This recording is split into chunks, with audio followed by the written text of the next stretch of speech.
आषाढी यात्रेच्या तयारीला वेग आलाय। मंदिर परिसरातील अतिक्रमण काढण्याची कारवाई गुरुवार सकाळपासून वेगाने सुरू झाली आहे। या कारवाईने मंदिर परिसरातील रस्त्यांनी मोकळा श्वास घेतलाय। कोणताही अनुचित प्रकार घडू नये यासाठी पोलिसांचा मोठा फौजफाटा तैनात करण्यात आलाय। मात्र कोणत्याही प्रकारचे पूर्वकल्पना न देता डायरेक्ट बुलडोझरच्या सहाय्याने अतिक्रमण काढल्याने सर्वसामान्य नागरिकांचे मोठे आर्थिक नुकसान झालेले आहे।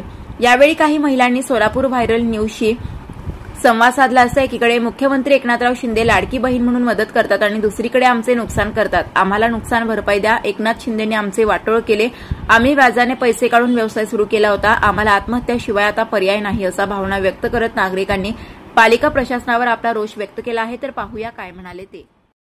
नमस्कार, मी सोहन जयस्वाल, सोलापूर वाहिनीला आपलं स्वागत आहे। आपण पाहतात सोलापूर वाहिनी चॅनल सामर्थ्य संवादाचे आणि आता आपण पंढरपूर शहरामध्ये आहोत।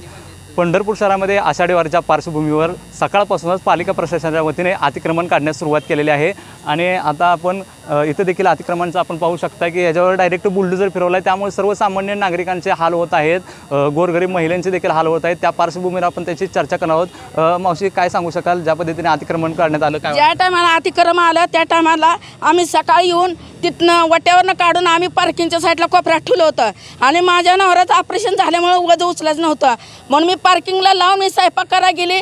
नगरपालिकेवाल्यांनी त्याच्यावर बुलडोझर चढवलं, माझ्या टपरी मोडली, मी डोरला मोडून टपरी घेतलेली आहे आणि एका साईडनं मध्ये ते एकनाथ शिंदे प्यारी बहिणा आणि एकनाथ शिंदेनं माझ्या संस्थाचं वाटोळ केलंय। एकनाथ शिंदे खरा मंत्री असला तर या माझ्या याची दखल घ्यावा, माझ्या हायाची मला टपरी नवी द्यावा, माझ्या संस्थाचं वाटोळ केलंय त्यानं। तुम्हाला काय आधी कल्पना दिली होती का? कल्पना दिली नव्हती आम्हाला आणि नुसतं म्हणले अतिक्रमण येणार आहे म्हणून आम्ही सकाळी येऊन काढून गेलो आणि एका साईडला ठेवली होती आणि ह्या साईडची एका साईडची तुम्ही तशी ठेवली, काढल्या नाही, कोणाला टच लावला नाही, काय नाही। मग ती काय जवळच्या नातेवाईक आहे का? तुम्ही गरिबाला चेंगरता श्रीमंताला हे करता का? गरिबांना गळ्यातला डोरला मोडून हे केलं।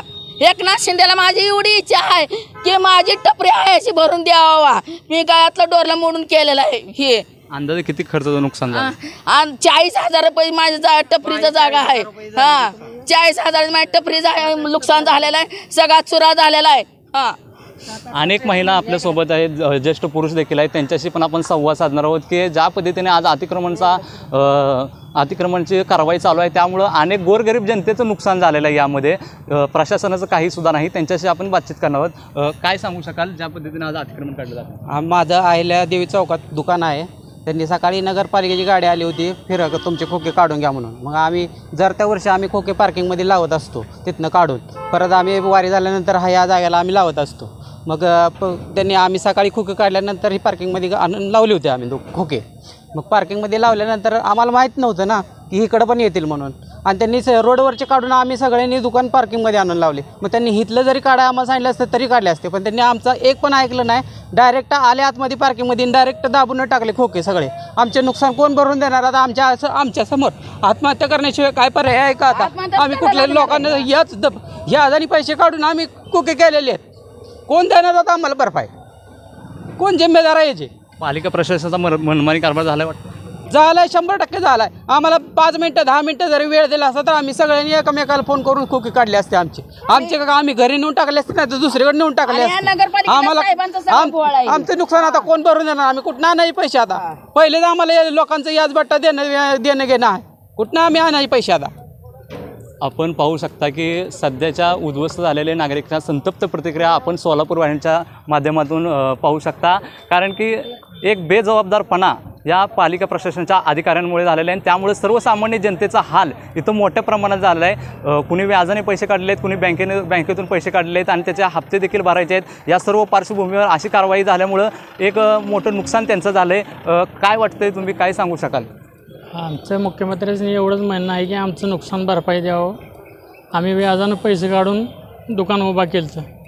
मग तुमच्या नगरपालिके लोकांनी आम्हाला कल्पना दिली ते की फुटपाथवरचे अतिक्रमण काढा, आम्ही काढून एका साईडला लावले होते, तरी इथं आम्हाला न कल्पना देता त्यांनी इथं येऊन बुलडोझर त्याच्यावर हे केलं आहे। टाकला आहे. ऐकलं नाही त्यांनी, डायरेक्ट बुलडोझर दाबून टाकला.